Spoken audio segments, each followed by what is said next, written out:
자, 그럼 우선 보육교사의 개념에 대해서 한번 알아보도록 할까요?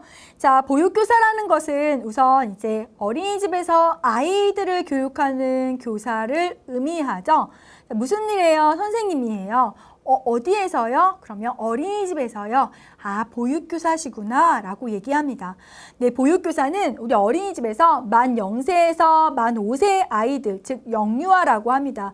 이렇게 영유아들을 보호하고 교육하는 교사를 보육교사라고 합니다.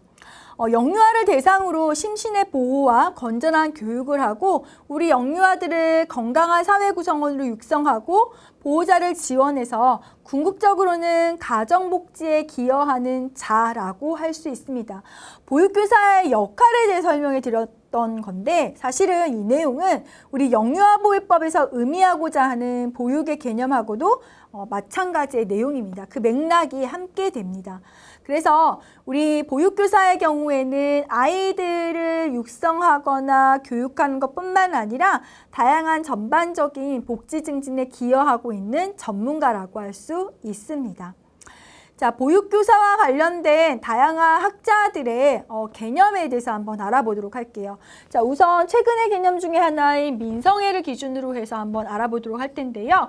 보육교사는 영유아를 대상으로 해서 영유아가 그들이 갖고 있는 잠재적인 능력을 충분히 발휘할 수 있게끔 도와주는 사람, 다시 말하면 이들이 사회의 한 구성원으로서 성숙한 인격을 가지고 이상적인 인간으로 성장해 나가고 발달해 놓도록 도와주는 사람을 의미한다고 하였습니다. 자, 그리고 또 다른 학자인 이은상의 경우에는요. 교육의 질이 아무리 높다 하여도 교사의 질을 능가하지 못한다. 다시 말하면 이 교사의 질이 아이들을 교육하는 입장에서 가장 중요한 덕목이 되고 요인이 된다라고 본 거죠. 그래서 이 교육의 질을 향상시키기 위해서는 다양한 제도적인 내용, 프로그램 이런 것도 중요하지만 보육교사의 성장과 질적 요인이 가장 중요하다고 보았습니다. 그래서 교육의 질을 향상시키기 위해 법적, 행정적 기준이나 양질의 프로그램도 물론 중요하지만 시설을 운영하고 프로그램을 활용하고 부모들을 대신해서 우리 아이들을 돌보고 가르치는 보육교사가 보육에 있어서 가장 핵심이 되는 요인이라고 본 것이죠. 자, 1991년도 영유아보호법이 제정된 게 우리 사회에서, 현대사회에서의 보육의 어떤 혁기적이고 혁신적이고 획기적인 그런 변화였습니다.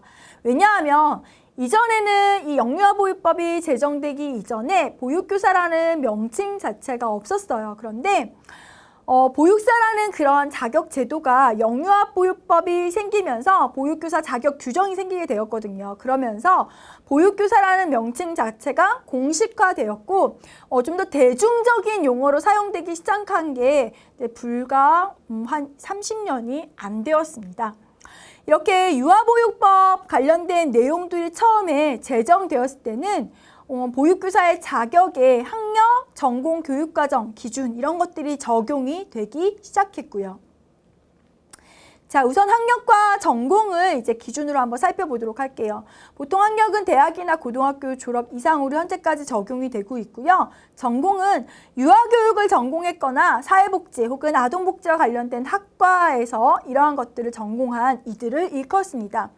전공 조항은 관련 학과를 졸업해야 한다는 기준에서 특히 이제 보육과 관련된 교과목들이 있어요. 그 교과목들을 선택으로 이렇게 이수를 하게 되면 학점이 이제 이수가 되겠죠. 그래서 보육 관련 교과목과 학점을 이수해야 하는 것으로 바뀌었다고 합니다.